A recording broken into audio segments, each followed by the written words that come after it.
事。嗱，我希望大家冷靜。嗱，如果你再係咁咧，冇辦法繼續呢個會㗎啦嚇。嗱，好啦，嗱，由於咧我已經係有2次休會，但係議員嘅情緒咧都係好激動。咁考慮情況咧，我而家係今日嘅會議係會係完成啦啊！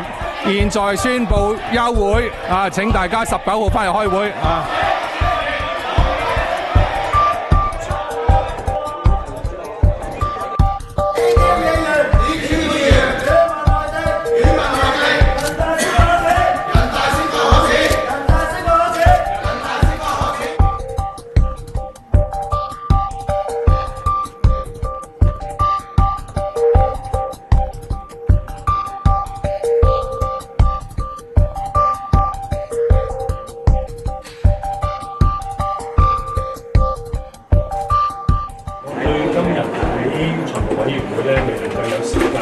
就住政府提交嘅議程做一個討論咧，係有少少心嘅。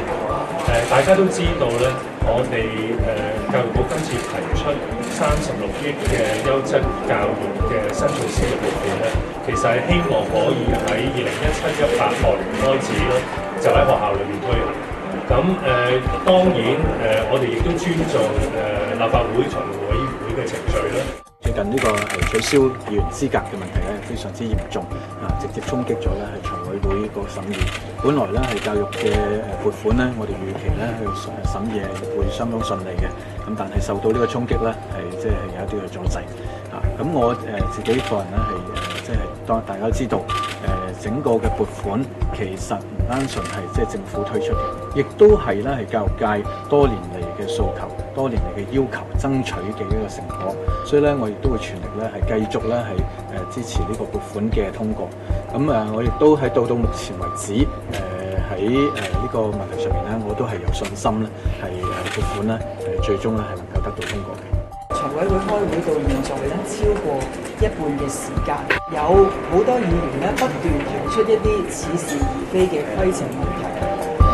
作為立法會議員，我相信咧大家都係好明白，如果大家對法庭嘅裁決不滿，係可以透過法律程序係去處理。如果大家係要發泄情緒，其實有好多途徑可以開記者招待會，可以係透過合法嘅途徑去表達。